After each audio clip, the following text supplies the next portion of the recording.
This is the Powered by Rock podcast with your host, Isaac Kuhlman.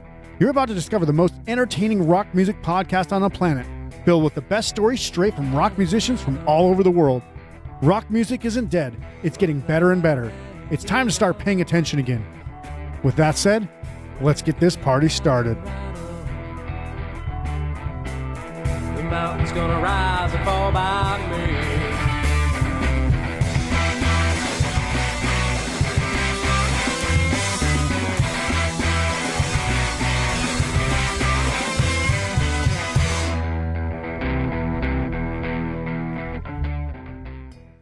Hello and welcome to the Powered by Rock podcast, where I'm going to be speaking with John and Josh of the Vegas-based, horror-themed punk band Damned by the Night today.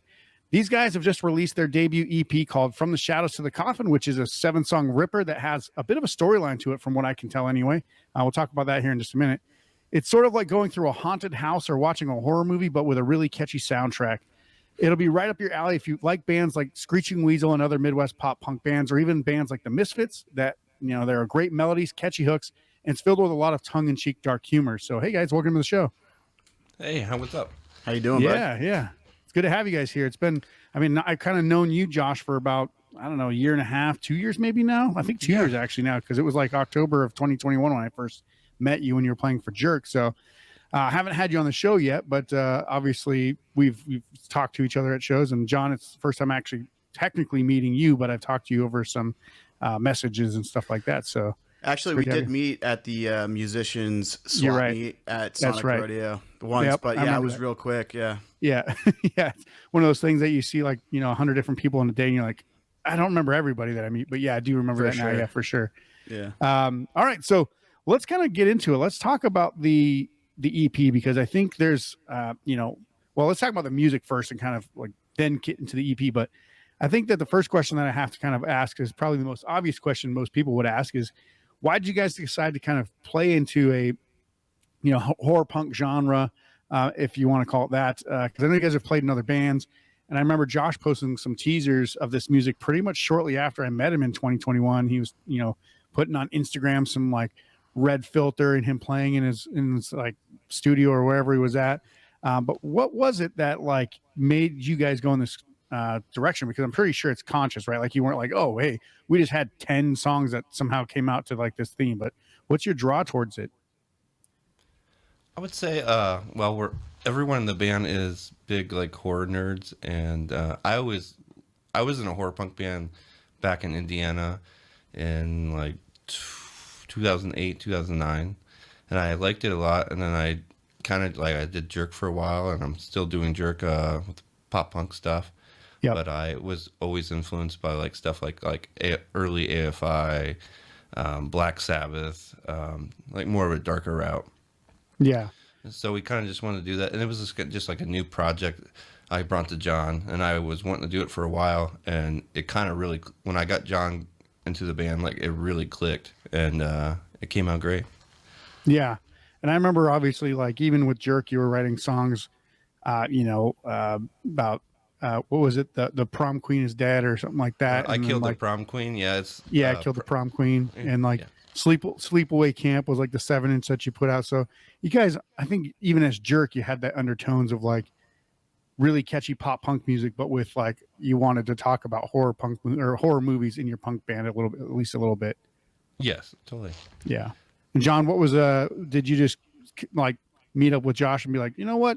You're not making such bad music. Let's play together. Or how did that kind of conversation start? Well, I met Josh like a long time ago, probably 2015 or so. We played in like another band together. That quickly fell apart because he was doing things with Jerk, right? He was trying to do that. That was when the Jerk was like first getting off the ground. So, and then, randomly he hit me up like in late 2020 probably, and was just like, hey, how would you feel about doing this sort of horror project with me? And we just started going back and forth about horror movies and horror bands and stuff like that because, we're obviously big horror movie fans. So I was like, that sounds really fun. It's different, something Vegas doesn't really have, So we got together and jammed. I just wanted to play guitar at first in a band instead of playing drums, because I played drums in another band. So I was just like wanting to switch it up. So we tried that. It didn't work. But it was actually really cool writing with him. Like, it's got that pop sensibility to it, but it's also really dark and, you know, catchy. So it's perfect for me. You know, Yeah. I'm really digging it. Yeah, I mean, you might have like, you know, what you would say like Alkaline Trio, for example, always had like really catchy pop music, but it was like, you know, they always had like these dark lyrics or a bit of cynicism even about the happiness of a song, right? Like even their 100%. most popular song, Stupid Kid. I remember when I was a stupid kid, I used to love you back then, but now I hate you kind of thing. It's like, yeah, there's always a darkness to every like poppy song. So now I think there's two singers in you guys' band, right? Josh, and then you have another singer as well. Is that correct? Actually, we have three.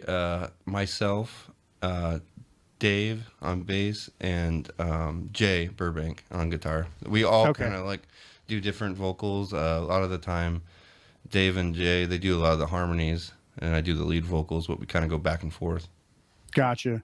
So how does the songwriting come together? Is it something that like you two work on, or like you work on, Josh, or how is it like everybody brings a song to the table and just sees how it goes, or how does that work? For the EP, I wrote a lot of the stuff, but me and John pretty much put together everything the way we wanted it to be. Gotcha. I guess we laid like the groundwork, and then like it was just me and him jamming and writing the riffs and writing the songs, the lyrics and stuff. But when it became time for second guitar, bass, and backup vocals, Dave and Jay really surprised us both with like Totally, yeah. some of their input and creative, input as well. So yeah. they did a lot of the harmonies and everything else like that. So That's what you paid them for, right? Oh yeah, yeah, I don't know if they got paid yet, did they? I don't think so. Yeah, I think it's just interesting because everybody's got kind of like a different, you know, how songs come out might be different. You guys might be jamming one day and then, you know, you put some basic, you know, foundation to a song together, or, you know, one person sits down on an acoustic guitar and writes a bunch of songs and brings it to the band or whatever. But it's always interesting to hear kind of how it goes and who's kind of the instrumental kind of songwriting parts or songwriters for the parts of the songs, because every time I've ever been in a band, it's like always been like one person is the songwriter and then the rest kind of fill in the other stuff, which makes it kind of the easiest to do, because then you're just like, well, as long as you keep writing songs, we'll keep playing music, right? So I was always curious, like, you know, I always have to ask, like, whose idea is this? How does the songwriting go? Because if there's four people writing songs, it might take a little bit longer because you're like, hey, have you finished that song yet, or something like that. So yeah. Yeah, I feel like for the majority of it, like Josh writes about 65% of it, and then, you know, I include my 2 cents, which is maybe another 20%, maybe, Yeah. you know, and then we just kind of fill it in from there. But yeah, you know, it's kind of like that. You know, he does the majority of like the ideas and the riffs and the melody. Yeah. for sure. So And it was Yeah, and I really wouldn't say that downplays anybody else's role in the band, because I've been the lead singer songwriter and I've been like the drummer in a band, where it's like you're doing what a drummer does for a band can absolutely change the entire sound of a song versus what the singer songwriter might bring to the table at first. And it's like, oh, well, that's actually way cooler now than when you put that drum beat to it versus what I had in my head, right? So I don't want to downplay anybody's like writing or anything like that, but it's just like when you get in there, you're like, I wonder who thought of that, right? Like when you're listening to the song, like, who thought of that idea? That's pretty cool. But yeah, like everybody's the whole like EP is, you know, epic in my opinion. So I think that there's a lot of things that when I hear like bass or backup vocals or when somebody else is singing, I'm like, okay, so was there like a dual songwriting thing going on? But yeah, that's why I asked, because I was like, there's so many voices that and kind of other things going on, elements happening, that, you know, it was kind of clear that it wasn't just one person doing everything, which is what I usually see. So good to know. We all work together, putting like different parts all together, like when it's fully complete. Yeah. Yeah. and I it feel wasn't like by chance either. Like, so me and Josh had this, you know, idea to put the band together. We did one single, Resurrection, and then we decided, you know, at that point, like, it sounded really good. This is gelling. So we wrote like 3 more songs. We recorded them April of this year. Yeah. And then we're like, we need 3 more for the EP. And then Josh just booked a date to release the album when we didn't have the other 3 songs. So Get up, Daddy. Let's go, man. Let's go. yeah. So it really just, it's not that the other guys didn't have any creative input on purpose, or that they couldn't, or they're not talented enough, because they're really talented guys. It's just we had to wrap it up so quick because we spent enough time, what's the word, dilly-dallying, with the band, that it was time to get serious about it and just put it out. So, and it still turned out great, but I feel like have us, the lineup that we have now with our synergy, the next one's probably going to be even better. I agree with that. Yeah, and that's one thing about like the first one is it's never perfect, but it's like we're not going to make it perfect. Like it's not going to be perfect. So like get it to like 95% and then put it out, because it's like you could spend another 6 months messing around with the mixing or something like that, and you're like, I think I'm just making it worse now. So it's like you're just gonna drive yourself crazy. But yeah. Well, mixing's never done, right? It's never done, but you got to put it out, because otherwise, cymbals are too loud right there. But oh well, whatever. Yeah. Trust me, and I have a little bit of OCD, so it's horrible. I'm like, I'll sit on this for another week, but no. Yeah. Yeah. So were there any like particular influences you guys were drawing from for this EP versus like maybe other projects you worked on? Obviously, the sound of Damned by the Night is, like you said, it's not exactly something that like Las Vegas necessarily has. There are other it's kind of a pretty specific sub niche of like punk that you guys play in. But was there anything specific that like maybe you guys were even drawing from personal bands or anything like that you were like, let's put it into this? Because Josh, you mentioned that was kind of what you're doing in Indiana, but can you elaborate more on that too? Yeah, like for the EP and just the starting of the band, I always, for this band, like even the songs were like I said, early AFI, and then like Calibreeze and Son of Sam, which was another Davey Havoc side project, and just kind of like it's melodic, but like there's the guitars are very evil, and there's like weird bridge points. But I would say like those bands, and John put some other like stuff he wanted to do, like with like Black Sabbath and stuff like that. I'm a huge Black Sabbath fan. Like my dad used to make me, jam Black Sabbath with him in the car or, at home and stuff like that. And, growing up in high school, me and my best friend were like big fans of like Tiger Army and stuff like that. So we would, listen to that kind of stuff. So I've always been a fan of that kind of music, but we're kind of gelling all of those other genres into it, right? You get like your 90s, skate punk, and, your 2000s kind of poppiness and pop punk into it as well. So it's got a little bit of all of those elements, which I think really makes it, catchy, unique, and something that really everybody can enjoy.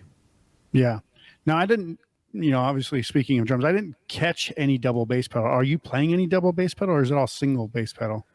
So I guess we're more of a rock and roll band. I mean, I've always played double bass pedals in my other band, but there is one spot in Demon Night in the bridge where we just hammer out some fast, like street style punk, at 240 BPM or something like that. So there's a little of it in there. Hopefully we can work some more in later. Yeah, I was gonna say, because like speaking of your influences, I'm like, I feel like there'd be a lot more double bass pedal if we're talking about like. But I was like, yeah, no, it's pretty. I mean, it's skate punk sounding, but obviously with like Josh saying evil guitars and catchy hooks and stuff like that. Yeah. So yeah, it's. I mean, for people who've never kind of heard this genre, I think of like if you take Alkaline Trio and mix it with like Queens of the Stone Age, maybe something like that would be like a kind of good, just like a good general audience kind of description of the genre, but more skate punky, if that makes sense. So it's kind of hard to kind of.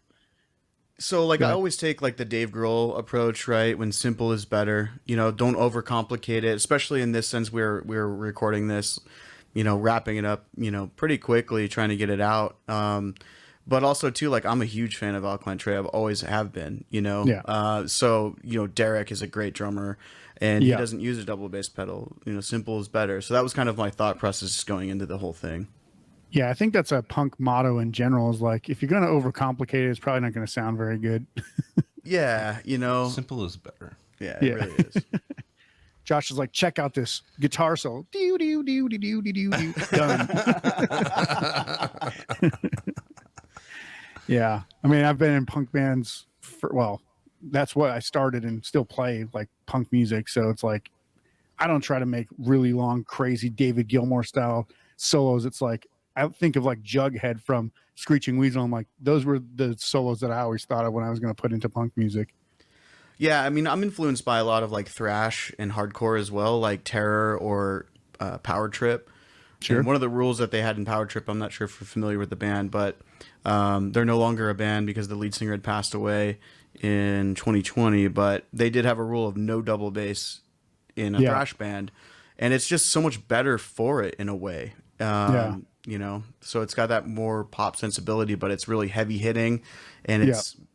I feel like it's more. The thing with punk music in general, and you know this too, I'm sure, is that people can relate to it more because they feel like they could probably play it. Yeah. You know, so that's kind of the thought process there.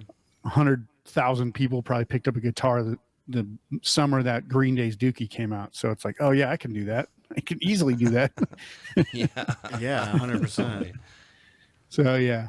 So let's talk about the EP specifically, because there's some songs on this that I think are pretty awesome. You know, from the beginning of the EP with the song Incantation to the end of the EP with Demon. Is it Demon Night or Demon of the Night? I can't remember if it's Demon of the Night. Demon Night is the last track, yes. Yeah. So it feels like there's kind of like a story going on, even if like their tales are not like necessarily in chronological order or technically connected, but it seems like it's getting kind of to the point where it's like almost as if you're, like I said, like you're kind of going through a haunted house or like a maze or something, and you're getting the story of each song. Now they like I said, they might be completely different subjects or whatever, but it kind of seems to kind of get more of a rise as it goes. Is that kind of something that you guys were trying to do, where like, and even at the end it kind of feels like it's like to be continued, you know, like I can see like just in my head at the end of the thing it's like to be continued and like blood comes on the screen or something like that. Is that anything like what you guys are trying to put together, or what's the kind of theme that you had there? The theme was I'm a huge fan of B movies and like midnight spook show stuff. I'm like from the 40s and the 50s. Yeah. So it's kind of like those ideas. Like Black Sunday is a movie called Black Sunday, and it was an Italian movie too called Mask of Satan. So there's like just like little parts of like B movie or like Creep Show or Tales from the Crypt kind of ideas that kind of like, so it is kind of like a theme for a record. Yeah. And I remember watching Tales from the Crypt when I was a kid, and it's like every one of them was like, they weren't like creepy, but they were like meant to like be like exactly like a tale, right? It's like you have this like 30-minute like, this is a cautionary tale of how you shouldn't be too like, I remember specifically one guy was an artist, and like he's like basically using like human blood for his paint, and then he ended up being like murdered or something by somebody. But it was like, because you're a bad person, you're going to get the just desserts in the end. It's like, that's kind of what I feel like as I'm listening to the album in a way. Well, that was the whole inspiration for the Incantation. The intro was to make it be like the intro to Creep Show or Tales from the Crypt. Yeah. You know, so we got Mike Janoff from Guilty by Association to help us out with that. He did a great job. He did an awesome job, and just, you know, made it set the tone for what they're going to hear in the next 6 songs, right? Yeah. So sort of like a Creep Show, and then you have 6 other episodes. Yeah, It's kind of exactly. how it kind of came together. Yeah, totally. Yeah. Yeah. That's- So is that kind of something that you guys are going to continue? Like, obviously, are you planning on doing, I mean, it kind of really works for an EP because that's about the length of an episode of a show or something like that too, right? But is this something like if you guys do like a full length, you'd obviously continue to do that, or would you make it even more kind of a higher production and do it like even kind of more in a chronological or kind of, you know, tale or thematic kind of way, or is this kind of like the formula you guys like right now? I don't know. It sounds pretty good now that you're saying it. Yeah. Yeah. We actually, you know what? We've actually never really even talked about that. Yeah, no. But I would like to kind of keep like one more record that we're kind of going that way, and then the next record would be like a totally different thing that would go in a horror theme. Yeah. That's awesome. So I mean, obviously, it all- go ahead. sorry. Go ahead. No, It all go ahead. kind of started out like as a vampire themed thing. So we wrote Resurrection first, which is about coming back from the dead, essentially. Yes. And then, you know, Red Death was the next one that we kind of harped on, which is, you know, a vampire film, Vincent Price film. So, Yep. you know, that was kind of the theme we were rolling with at first. And then we just started writing stuff about, you know, Demon Night is a Tales from the Crypt movie. So, you know, about from the demon's perspective, like what are they thinking, you know, when they're going into this house, you know, trying to obtain the blood key to life and, you know, destroying the humans. Yes. Yeah. Yeah. And they're trapped and they're trying to get out of their world. Yeah, so I think like obviously with most of the songs, I mean, I haven't seen obviously everything that the movies and stuff that you guys might reference, but because there's too many movies and too many Yeah. TV shows to watch in the world. Too but many shitty movies. Yeah. I love a shitty movie. yeah. There's only so many times like my wife's like deathly afraid of anything horror. So like since I've been with her, I've watched like maybe 5 horror movies, which is crazy. But yeah, so like, is there anything in the album that like you might like, even you would be like, oh, that's a kind of a deep cut, or like this is something that maybe most people wouldn't know about, like an Easter egg or something like that? I'm trying to think if there is maybe. Yeah. I'm trying to think. I'm going through the record right through my head. He's like, well, everything's very common knowledge for me because I wrote it. It was, I don't know, like just everything. I mean, a lot of the songs were like put through like a movie reference. But Into the Dark that's me and you wrote the lyrics where we just wanted to be like dark as fuck. Yeah. And fun. We had a guy describe it as like, it sounds like a bunch of demons are driving a hearse around at night super fast, just but no, I mean, there's really no Easter eggs. It's pretty plain and simple, I guess we could say. I mean, the lyrics are pretty literal, there's nothing really crazy, but maybe we should think about that. I mean, there's some cool clips in there as well that we kind of ripped from some movies and stuff like that too, which, only if you've seen those movies would you know what they are. Or the Crypt Keeper laugh, and Demon Knight at the end, we kind of threw in there because it's like appropriate. But no Easter eggs really, I don't think. No, pretty simple. Yeah. Straightforward, kind of more mainstream topics. And I know obviously, Josh, you've played with not in the band, but in a show with the band Avenues from Milwaukee, and they have kind of like that horror theme punk with, at least with their music videos. I don't know if you've ever seen their music videos, but I'm really good friends with all those guys. They're great. I love Avenues.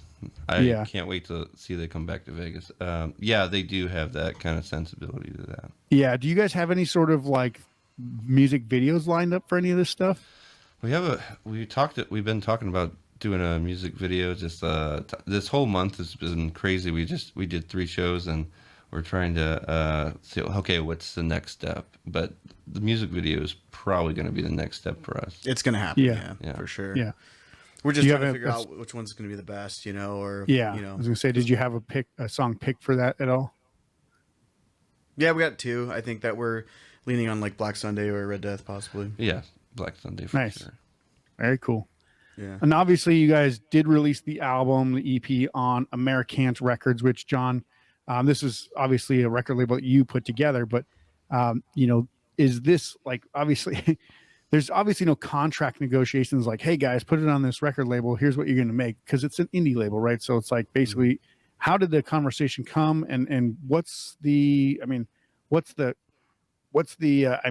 there's not, I don't want to say like a benefit, but what's the push for you guys, obviously knowing that you're keeping it in-house with like your own record label and everything? I mean, I feel like, putting it out on your own label, you have complete control. So, I mean, from the start, I started Americant Records back in 2010 or 2011. But, the benefit is that, we controlled everything. We recorded it all ourselves. I recorded it. Josh helped me out. We mixed it. We mastered it ourselves. We put it online ourselves, on our own label. So I've always had that punk rock ethos, I guess, in a way. Probably just more stubbornness than anything to put it out on my own label. I mean, if someone else wanted to pick it up, that'd be awesome. Like we got on a couple compilations already. Like We Are Horror Records and Horror Shock Records put out compilation, right? Yeah. So, we're not opposed to, having someone come in and stating that they would like to put it out if they have better distribution, like overseas or something like that. Yeah. But, it's just the way I've always done things, and, just wanted to, put it out and get it out. So that's kind of the reason that we did it. We didn't want to wait around for anyone to pick it up. Yeah. You don't want to have to like sit there and wait on a pile of 7 songs for the next 2 years before it gets released and properly all done up by a record label or whatever. Yeah, because I can get hit by a fucking bus by then, I just... Well, and for anybody who's watching the video of this, obviously we're looking at AR above you guys, and there's the mixing, the whole mixing, mastering, or mixing desk, at least the recording studio behind you, which looks pretty awesome because mine looks about like half that and not way as cool. I don't have any of the cool gear, but is that the room where you guys are recording pretty much everything? Yeah. This is the control room. Yeah. So we do the drums and like guitars and stuff sometimes in the loft area of my house. Like I live in a 3-bedroom house in Vegas suburbs. So it's nothing fancy, but we just do everything here. Nice. Yeah. So drum production, it's all real drums, bass, guitars, vocals. We did vocals in this room. It was all mixed, mastered like right here. Very cool. Yeah. Yeah. Now I'm going to ask the question: do you have kids, and are you married? Because if you do, then that would be amazing. Because I have a kid and I'm married, and there's absolutely no way that I could be able to do all that stuff in my house. I'm married, but I have no kids. But my wife is very forgiving, and she loves. Thank the you, fact, Mel. Thank you. Yeah, she puts up with a lot. This dickhead coming over here every day, writing songs and recording and everything else, and drinking beers, being on stupid podcasts. Yeah, I know how it goes. Oh, this is mild compared to what we usually do. Like, but yeah, seriously, We have a problem. We're making tons of music all the time, and the last 6 months has just been nonstop. Yeah. So A lot of work. Well, now I know, like, obviously you guys have other musical projects, or you were in previous musical projects, and I know Josh, obviously Jerk is still going, but you kind of like on a hiatus. I would say hiatus, but like, you know how it goes, like you got ebbs and flows with bands and stuff like that, and you guys usually do tours during spring or summer, like across the US and stuff. But is this kind of like the main project right now for the immediate near future, and how do you work in other projects? Damn by the Night is a side project for everybody in the band, because everybody in the band has their main projects. Yeah. I mean, with Jerk, like we wrote some new songs and stuff and getting demos around, and we're just trying to put out a new record before we even play out or do anything more. Just kind of in the low end. Just people are busy in other, with the band and stuff. But I have a lot of fun doing this. I did put a lot of heart and passion into this project, as I would if I did any other one. But right now I've been pretty busy with this one for sure. Yeah. John, what do you got else going on? Are you in 10 other bands like everybody in Vegas? Well, I'm in my main band is Soldiers of Destruction, so I play drums in that with Dave, who's our bass player in Soldiers, as well as Damned by the Night. Nice. So he plays with us here. I filled in for Guilty by Association this year. Their drummer's on tour with Metallica doing like video stuff. So they needed a drummer. But other than that, right now it's just Damned by the Night and Soldiers, which, that's pretty much all I have going on for the moment. We're taking 2 months off to just chill. It's been a busy year for all of us. So we're just going to take 2 months off and start writing some new stuff. Yeah. And you mentioned, obviously, like, it's a weird world because people think like, oh, the only way you can make money in a music career is if you're making money with your music, right? But you just mentioned something like, like your drummer's off with Metallica doing video stuff. I met a guy who's a guitar tech for the Muse, like literally the main, like I met him at a park where our kids were playing. I was like, oh, did you say you guitar tech for the Muse? He's like, yeah. And then I met like another guy who guitar techs for like Shania Twain. I'm like, this place is crazy. Like there's so many different ways that you can make money through music, because like you can, be on tour with a band and just be like guitar tech or roadie or whatever. And it's like, that's a full-time gig, like for like 4 months of the year. So it's pretty interesting that you say that, because a lot of people think I have to play my own music. That's the only way I can make money. And for a lot of people, that's probably what they'll do. But there are other ways to go out and actually establish a career in music without just relying strictly on album sales or streaming, Spotify, stuff like that. Yeah, it's hard. I mean, I have a full-time job. I'm an account executive for a company. But also, I record music on the weekends for a lot of the local bands here too. I put out, I think, 5 albums this year plus ours. So, we do a lot, especially the tri-state. So yeah, I mean, there's definitely ways to make money with music, whether it's, I make more from recording than I do playing in bands though. Sure. Yeah. So that's just how it goes. They always say you make more money selling shovels than digging for gold, right? Exactly. Yeah. That's a good way to put it. So I want to take a quick break, but I do want to play the song, which I love this song because Resurrection is Upon Us. It's like, I think it's the first like full song on the album, but like as soon as I heard it, I was like, damn, I'm hooked on this album. Is it okay if I play this song? I want to make sure I get full permission to play this song so fans can get a taste of the music. So that Spotify and YouTube don't shut me down. So can I play this song for you guys? Yes. Yes, sir. Perfect. So here's the new song from Damned by the Night called Resurrection is Upon Us. And we'll be back right after this to bring Josh and John in the spotlight with some hot seat questions, which should be a lot of fun. We'll see you right after this. I believe in vampires. Charlie, it's going to be dangerous going into that house all alone, isn't it?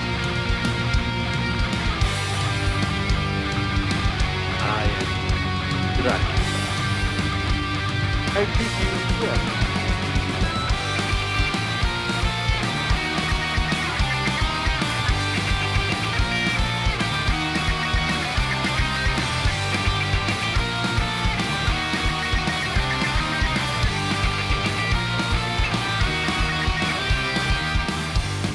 Standing in the darkness, death is in the air, waiting in the distance for your despair. All alone. When you wake, you'll be one of us. Whoa, resurrection is upon us. Whoa, whoa, resurrection is upon us. Whoa.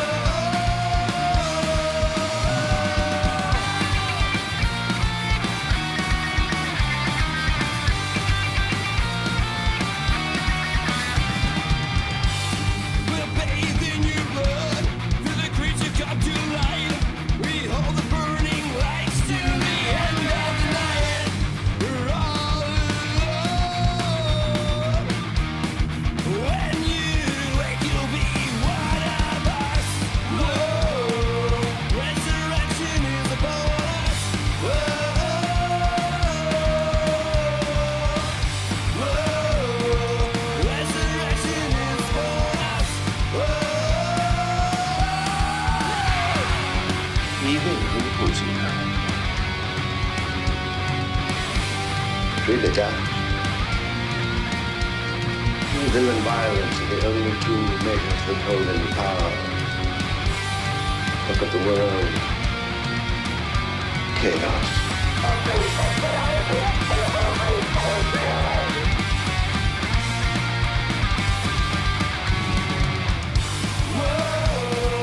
Resurrection is upon us.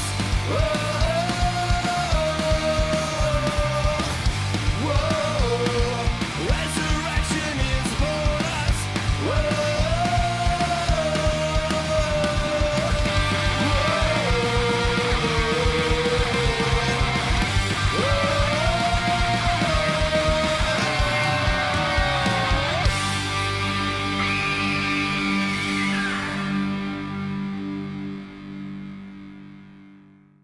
Welcome back to the Powered by Rock podcast. I'm here with Josh and John from the band Damned by the Night. Hey guys, are you ready to be put in the spotlight?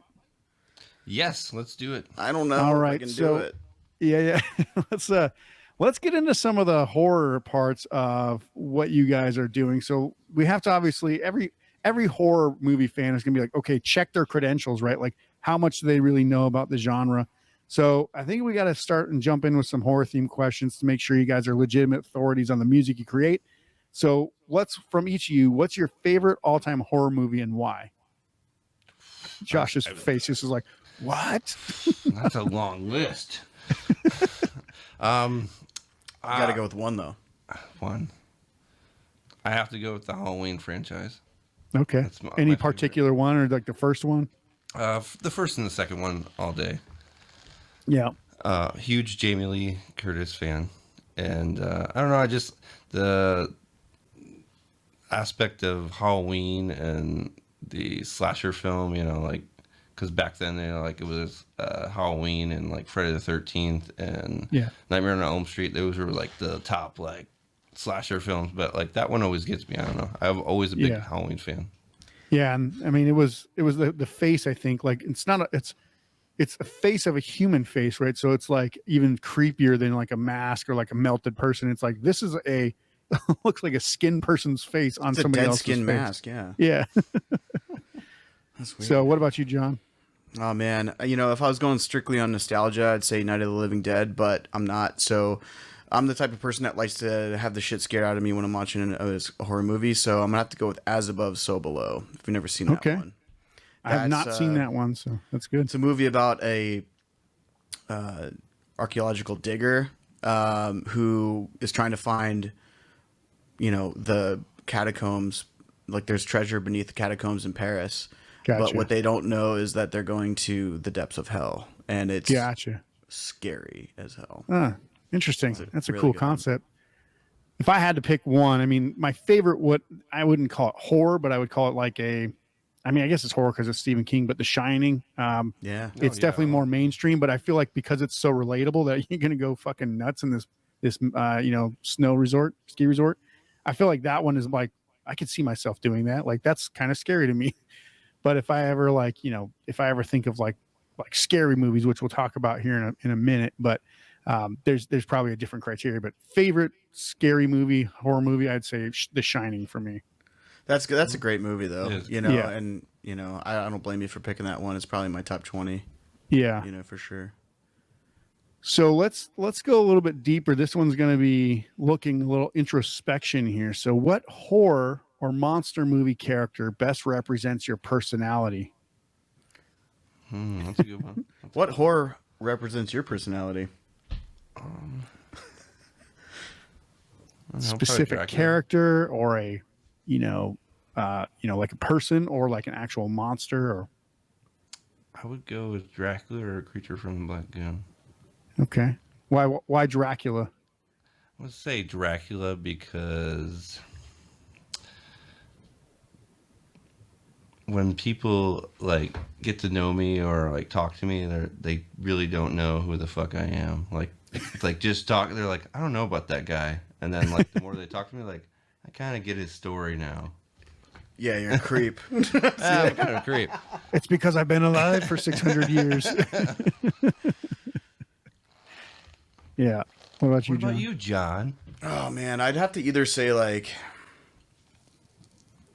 I'm gonna have to go with the guy from the Reanimator. Okay. If you ever seen that movie, he's just It's been trying a to- long time. Like I've seen it like in the 80s or whatever. Yeah. Yeah, it was like a late 80s I think horror movie, right? Yeah. Yeah.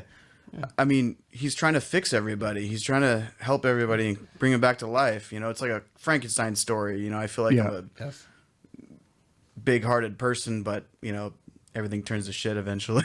Yeah. That's the way of the world. Yeah, kind of. I guess. I mean, he's not really a villain though, so I don't know. No, it's just that's kind of like the playing God, but like you're a human, so your fallacies will come back to haunt you, right? Yeah, or what's his name? Otis from House of a Thousand Corpses. I could be a dick. Oh yeah. So probably. I think it'd be a huge dick. Not walking one. Swing one way from the other, like nice guy trying to do nice things, or that, not at all. Yeah. No, I'm not really a dick, am I? I don't know. We'll talk about that later. Okay.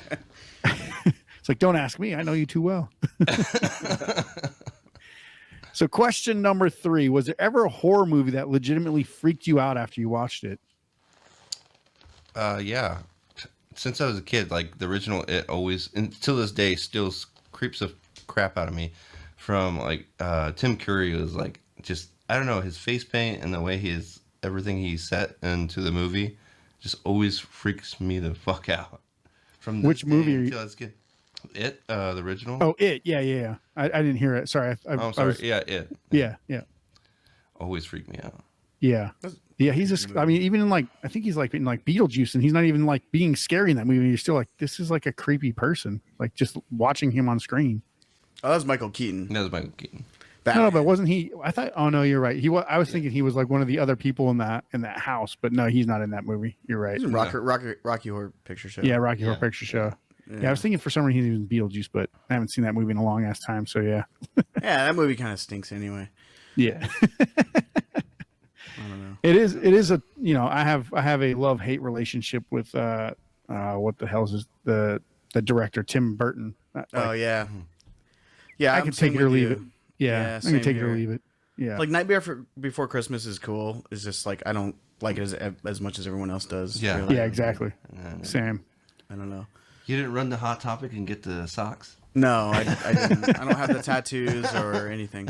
Yeah. You don't have the Edward Scissorhands gloves or anything? Yeah, no. I love that. What about you, John? Was there ever a movie that legitimately freaked you out? So there's this movie called Fire in the Sky about the alien abduction that happened in Wanna say, like, Wyoming? Flagstaff. Yeah. I was gonna say Flagstaff, Wyoming Arizona. or something like that, but yeah, Arizona, yeah. It was right around Flagstaff, I think. And I grew up really close to there, so I couldn't sleep with the light off for like a year and a half. Yeah. I don't know if it's really a horror movie. It's an alien sci-fi movie. Aliens but still can be scary as shit. Yeah. I mean, I remember that So- movie, Peter Berg. He was in Aspen Extreme, and then he started doing that movie, and then he became like a big director. I was like, how the hell did you jump from that to that to that? And Yeah. I think the part that scared me the most was that it was supposedly a true story. So that was kind of scary. And then Cocoon was weird. That scared the shit out of me too. Yeah, I think it's the old people part of that movie that's scary. Scares you the most. That's kind of true, actually. Yeah. Yeah, I would still say if I put any money on it, and again, like obviously knowing that it wasn't real, but watching the first Blair Witch Project when they go down the stairs at the very end of the movie, I'm like, oh shit, that's like the scariest shit I've ever seen in my life. You look like you're our age, kind of. Are you in like your mid to late 30s? I'm 41, so Okay. yeah. Yeah, the movie came out when I was in 6th grade, and I watched it. I was in high school. Okay, so it's still scary though. Yeah, I mean, I was still like- afraid to go down my stairs with like the lights off for like a couple days. I was like, maybe I'll turn these lights on real quick. Yeah, that was like what led to all the Paranormal Activity style of movies, you know, like and honestly, the first time I saw Paranormal Activity, I sitting in the theater and I thought I got punked by like Ashton Kutcher or something because I didn't realize that like I felt like I got duped. This movie wasn't scary; it was just a joke. That movie blew. Yeah. It was horrible, but I never liked any of those ones. Not but a fan. they did Yeah. it right. yeah, the other one, The Ring, when that girl crawls out of the screen, that kind of made me jump. I was like, oh, you creepy ass bitch! I was like, you got me. That's still a great movie, you know. Yeah. Actually, Yeah. In either language, when you watch it, it's still fucking creepy. The you ever second one watch- I didn't care for, but yeah. The Grudge was pretty scary too. Yeah. You ever seen that one? Not a fan. Oh, you suck. I'm just saying, man. Yeah. Talking about lights and stuff. What kind of nightlight did you have? I didn't have a nightlight. You did? No, I had a guardian angel picture, dude. Oh, Jesus. All right. My mom was Catholic, so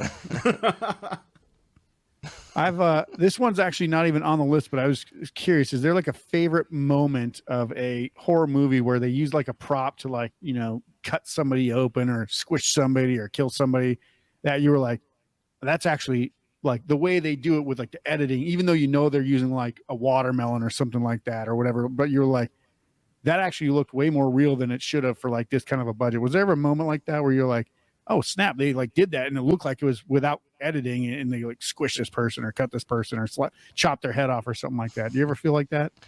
before I answer this question, is there any like ratings? Like, can you get shut down for saying anything on your podcast? This is the goddamn internet. You can say where the fuck you want. Okay, you got one? You go. I got. Is it mine? Yeah, you go. Terrifier when they saw that girl in God damn! I was gonna say that. Okay. That's my favorite one, man. And that's my favorite meme. Well, they saw this. I said it first. They saw this girl in half, starting at her vagina to her mouth, Yeah. straight up the middle. Terrifier's awesome, by the way. Yeah.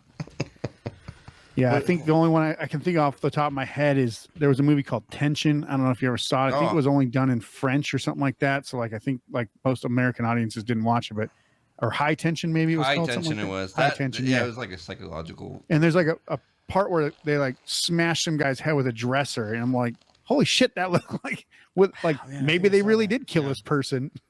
But yeah, I was like, that's pretty dark right there. Like just smashing, like moving somebody's. I think he's like stuck in the staircase or something like that, and they like ram this dresser into his head and it like bashes open or something. I can't remember exactly the scenario, but like I remember it like looking real at the time. I was like, I did a pretty good job with that. But yeah.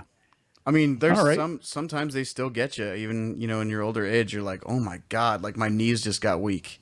Yeah, that, like, oh, that's disgusting. Like, I don't know if I'm watching a legit like snuff film now. It's like, Yeah. I might have killed somebody. Seriously, sometimes. Or, I mean, I don't know if you ever heard the saga of the Human Centipede, but Yeah. Human Centipede 2 was there was one scene in that was rough, which I won't repeat because I don't want your viewers to get grossed out. Yeah. Well, if they're horror fans and they haven't watched, I think I've only watched the original one. I have not watched the sequels because it's like enough's enough. I'm good. Yeah. But if they don't know Human Centipede, then yeah. Also, too, Cannibal Holocaust was really rough when I saw that in like the seventh grade. it's super rough. Yeah. I That still was have yet actually- to see the Serbian, but I hear that's pretty fucking horrible to won't- watch. I don't want to watch it. Yeah. I don't want to watch that. That's really bad. That's up there. Like, Yeah. I've heard never about seen that. it, but from what I gather, it's a snuff film without being a snuff film, basically. So yeah, Yeah. I was like, Yeah. there's no when it's meant to look like that. Like, I don't want to watch that. Like, I don't get it. But My yeah. line is I walk the line, sometimes, but that's just over the line from what I've Yeah. heard about it. Yeah. My buddy was like, "You got to watch this movie with me." I was like, "I don't want to watch it." Yeah. I don't think I've watched it. I know one of my buddies watched it, but I was like, I don't think I've watched it because it came out in the time when I started dating my wife, and I was like, there's no way I'm going to get her to watch this. So I doubt that I'm going to watch this movie alone. So yeah. Yeah, you'll score more points with a rom-com. Come on. Yeah. Like, is Ryan Reynolds coming out with a movie this weekend or what? Unless it's Deadpool, then you're screwed. Yeah. Well, no chance there, but yeah. All right. So the next question I was going to ask you is, if you had a choice, I guess the scenario could be in anything you could imagine. You could decorate it however you want, but would you rather play a concert in a spooky cave or in a haunted house, and why? Like a legit, like some of the haunted houses like you see on like paranormals, like detective shows and shit like that. Not like just like a person setting up a spooky garage or something like that. I would go with haunted house. Okay. Do you have any reason? Just because you'd be like, this would be fucking awesome, and maybe somebody It'd will. be fucking awesome. Like if we played a show like in like House of Haunted Hill or like the fucking house in Casper. For the That'd night, be cool. That would be sick as fuck. I've always loved haunted houses since I was a kid. My parents used to take me haunted houses all the time, and like I was like, I've only been to a couple like haunted caves, like, but I feel like haunted house is probably my number one. Yeah. Yeah, I'd have to say the same. Yeah, actually, because I think it would be ideal if it was like a prom staged in a haunted house. Ooh, Yeah. That'd be Like a cool. little carry action going on or something. Yeah, a little bit. See like Offspring. You ever watch that movie Idle Hands, which is probably a good one that you could watch with your wife. It's Yeah. a little bit of a comedy. That's Devin Sawa as the Devin actor, right? Sawa. Yeah, and then Seth Green, Seth Green Yeah. and the guy from Jessica Alba. Yeah, that's true. She's don't in it forget too. about Yeah. her. And then the Bash brother from Mighty Ducks. Yes, I forget. I don't Oh, know yeah, his yeah. name. But the Offspring plays in that. Like it was kind of a cool concept. And I think, love that movie. It's great. Yeah, that's a good one. But yeah, I mean- would say haunted house. Let's put it this way: like, it might be cool to play in a haunted house, but as musicians, don't you think the acoustics would be better in a spooky cave? Maybe, but I mean, we're not even gonna make it out alive anyway. So Yeah. we'll see what happens.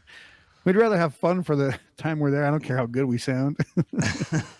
We're not going to see the Right. royalties of our live performance that hit the internet or whatever. But yeah, Plus, like caves are really cold.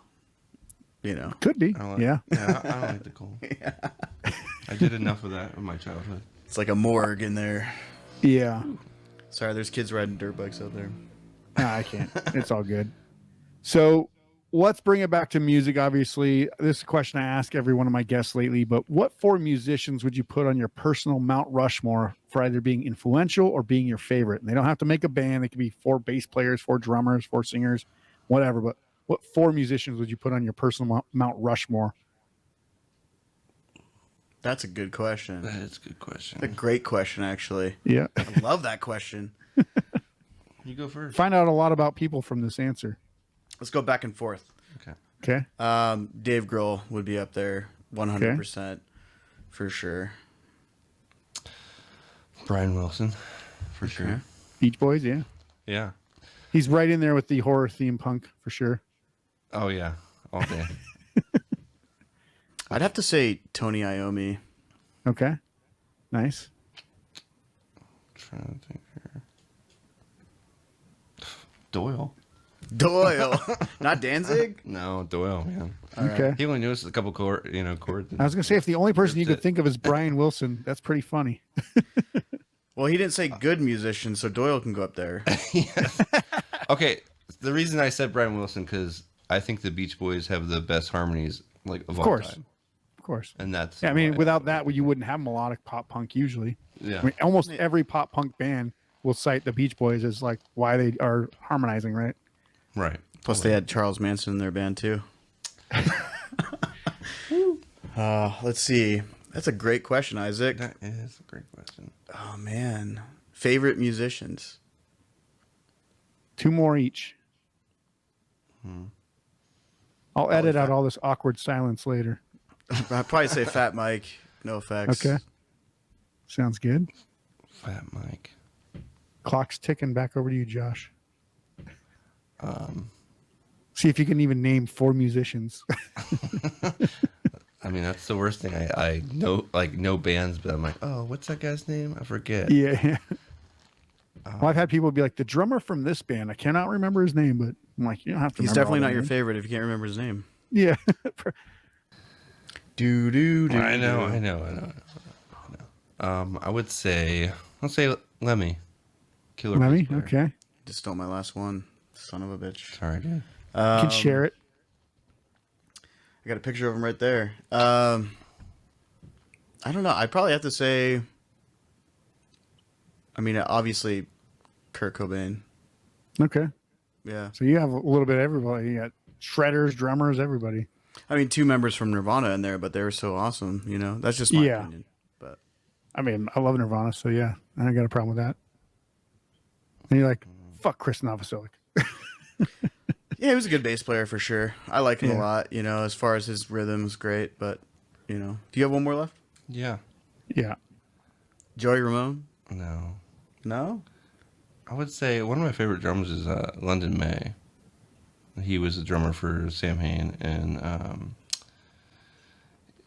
he drummed for Tiger Army for a little while. Okay.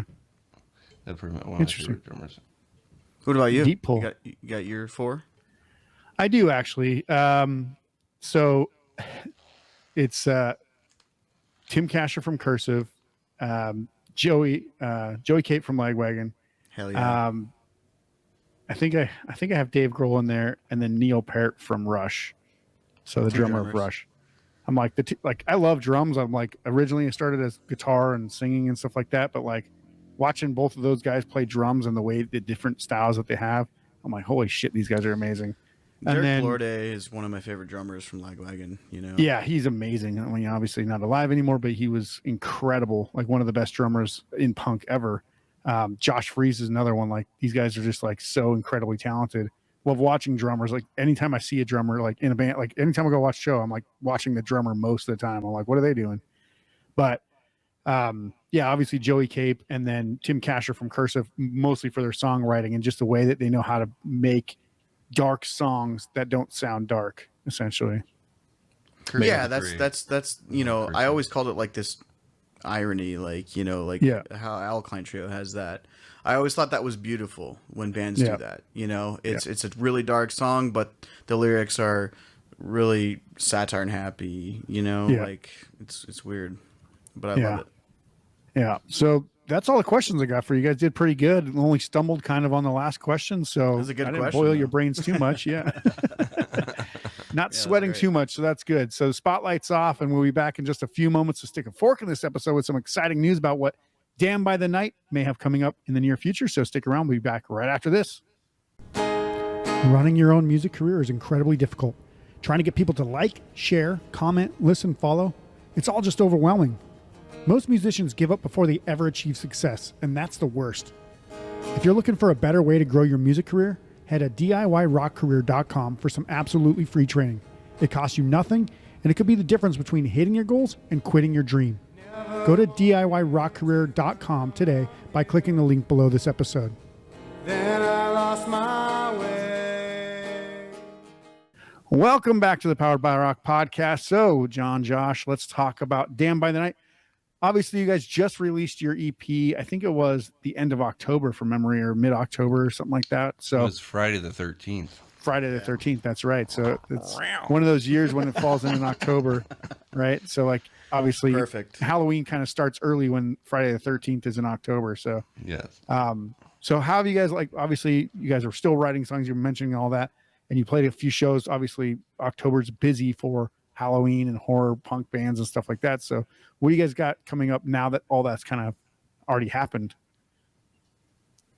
Yes, I think what we're going to do in the next 2 months, just take some time off. We're going to still take time off from playing shows and recording, but we're going to be writing, so that's the main focus. So what our goal is to incorporate the songs that we do have, bring out some new bangers in the beginning of 2024, probably in the first quarter, I guess, January through March, work on some new stuff, possibly record it, but definitely play it out somewhere in there, starting maybe April, do a few shows, get that together. Yeah, Nice. a new set for 2024. Yeah. Nice. So along with that comes, working on a new record. Yeah. 'Cause And obviously we were- you guys we were- mentioned you're looking at doing a music video as well. So you have any idea like how long that might take? Because it could be a week or it could be like 6 months, depending on how much you put into it, right? We've been kind of going back and forth on like if we want to spend a lot of money on it. So one of our goals is to put out vinyl. So that's definitely going to happen. We almost have the money together to get vinyl out. Yeah. So we're Nice. going to do Pretty close. We're going to do From the Shadows to a Coffin on vinyl. And then, shoot the video. But the question is, do we want to get somebody involved that's going to make it epic, or do we want to just do a basic video, which we could do ourselves, and make it look really cool with a cool location? So, we'll do that, get the vinyl out, get some new songs together, finish out the set with like a bunch of originals, probably like 12. We'll have like 12, 13 originals at that point, I'd say. Yeah. for sure. Hopefully. Nice.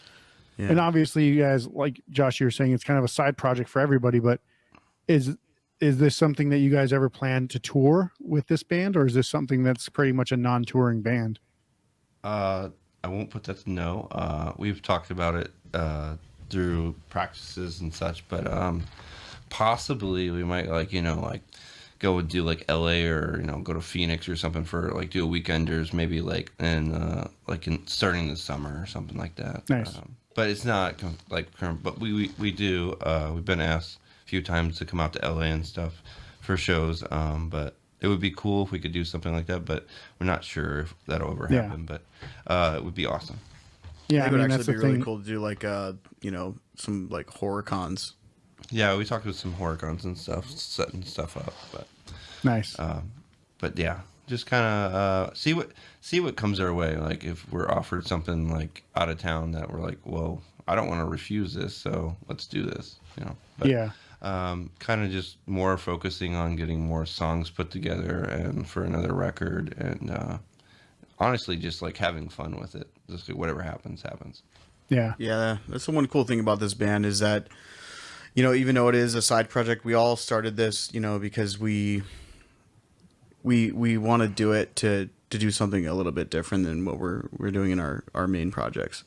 So, that's the number one thing for us. Like we're all having a blast doing it.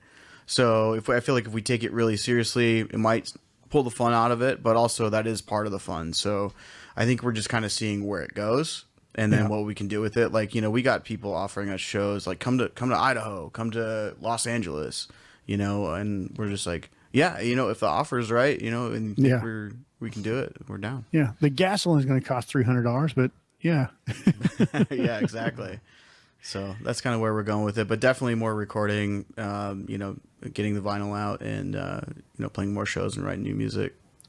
Yeah. Obviously you got to balance it, not just with your, your other projects, but with work and life and people that you're around and stuff. Right. So it's not like, hey, let's tour this band and then let me go tour another band and let me go do this and that. So, I mean, there's never an easy schedule for people who have, passion projects, right? So like if like for right now, like I'm doing a podcast, it's, 8 p.m. our time to 9 p.m. normally this is the time I'm hanging out with my wife and my kid, but I'm like, this is my passion project. So I'm going to go spend an hour talking to some guys about music, and you're just going to have to deal with it. But I got to do this from my home. Like, I don't have to like tour to do this, right? Like, it'd be cool to do a podcast tour, but that's not really a thing right now. So unless you're Joe Rogan or Bill Burr or somebody like that. Yeah, no, sure. I definitely understand where you're coming from. You know, I do the same thing with like recording, mixing, mastering. You know, I got a 40-hour-a-week job too, but I feel like it just depends on how much passion you do have, right? Yeah. So like, there's this urge, you know, inside of you that feels like I need to do this. I have to do this. I got to get this done. I really want to. And then when you're done, you feel a sense of accomplishment. You move on and you just keep doing it. You know, so sometimes like, you know, I always feel like overworked or like, you know, too crazy busy and need a break or whatever. But at the same time, like the payoff at the end of it is definitely worth it to be able to do what you love and have fun, most importantly. You know, and create memories. I think that's for me, like creating memories like with your band and creating something that's a piece of history, whether it's on a physical media or if it's out there on the internet or something like that. You know, just documenting your entire process and making it, you know, stick out there forever and leaving a piece of you behind when you're, you know, gone in 50, 60 years or whatever it's going to be.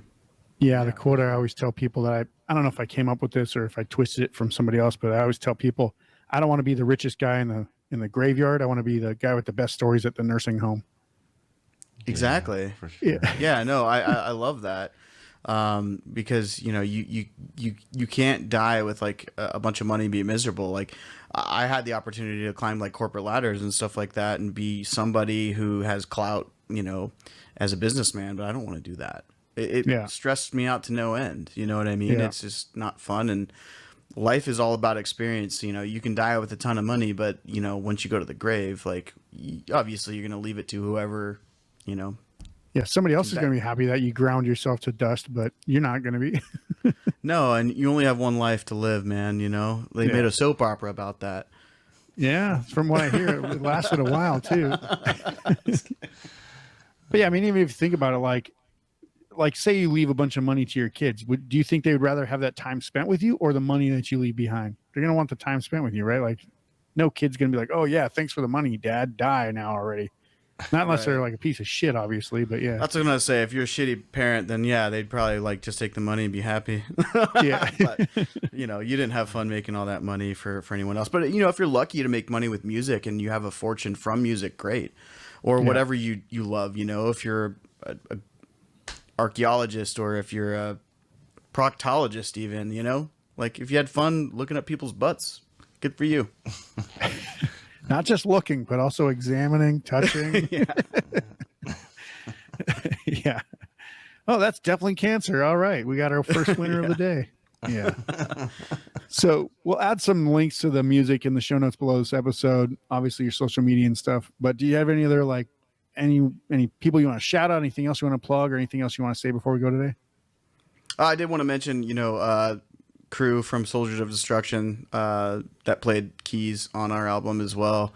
He helped us out. Mike Janoff from Guilty by Association. Hanson Meyer from Atomic Video Jukebox, excuse me. He also played bass on the record too.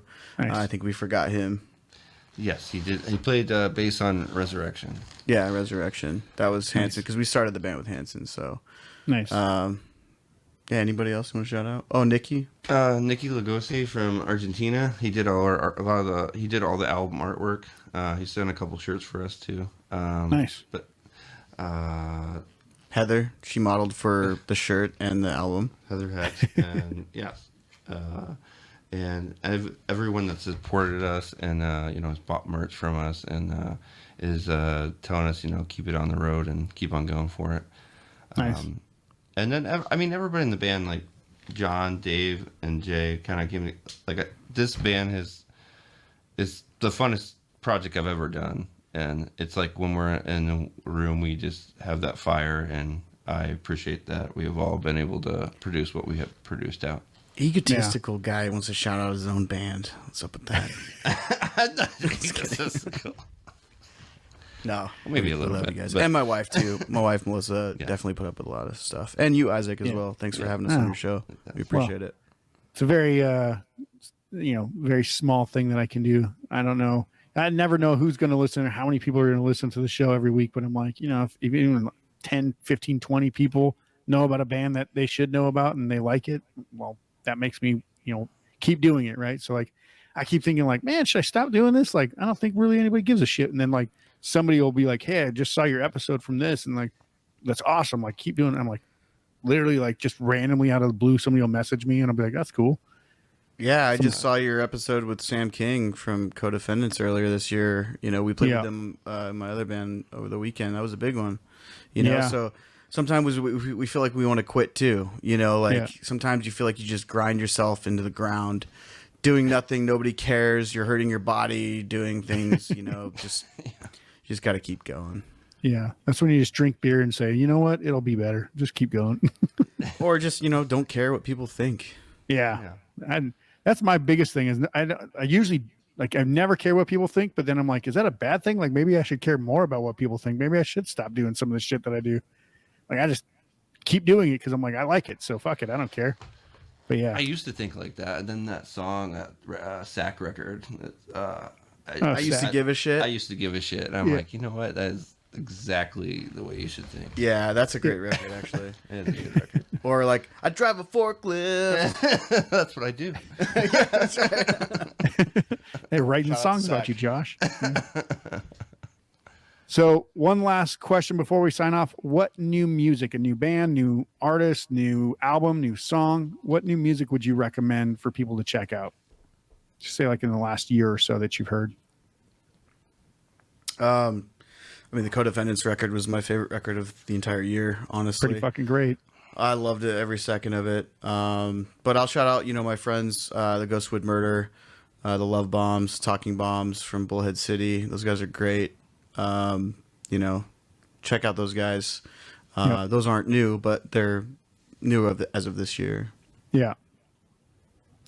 What about you, I would Josh? say I got two on the top of my head for this year would be Won't Stay Dead from Chicago. They're not an all-girl band, but the two lead singers, they have like phenomenal like vocals, and they remind me of a lot like MCR with a mix of like Alkaline Trio put together. And then local Las Vegas band Von Boldt. They really catch me really good. If you get a chance, check them out. If you like just like straight up like metal rock, like kind of a little Black Sabbath, like Danzig stuff. They're really great band to check out. Cool. What was the band name? I didn't even catch that. Von Boldt. Von Boldt. Okay. Yeah, I haven't even heard of them yet. I'm gonna have to check them out too. See this? Yeah, you have to. They're great. I swear to God, there's like got to be at least 5,000 bands in Vegas that I don't even know about. Because every week I'm like somebody else pops up. I never heard of them. Right? No, I totally. Yeah. There's so many bands out there. Oh yeah, I forgot to mention Blvd Bullies and Lean 13 too. Blvd Bullies put out a new record this year. It's pretty solid as well. Actually, I like it. So. Yeah, they're actually just the what do you call it? The local support or the Vegas-born artists at the Knights game. I saw that the other day. That was pretty cool. Yeah. We recorded that album here too. Actually. Nice. Very cool. Well, I want to thank you guys, Josh and John from Damned by the Night, for being on the show. Obviously, it's an evening well spent when I get to speak to musicians about music. So make sure you go check out the show notes below this episode to get the links to the music and social media from Damned by the Night. And also remember that Powered by Rock podcast is powered by our listeners to show us some support. Please be sure to subscribe and share the podcast on social media. Please. And if you obviously want to make a donation to the podcast, it's always appreciated. It helps us keep making awesome episodes with awesome guests. You can see the full video interview on our YouTube channel or on Spotify as well. If you want to check out some of our awesome content or our merch, our gear, whatever else we got there, head to poweredbyrock.com to see what's good. That's our show for today. I'll see you soon for the next episode. Until then, rock on.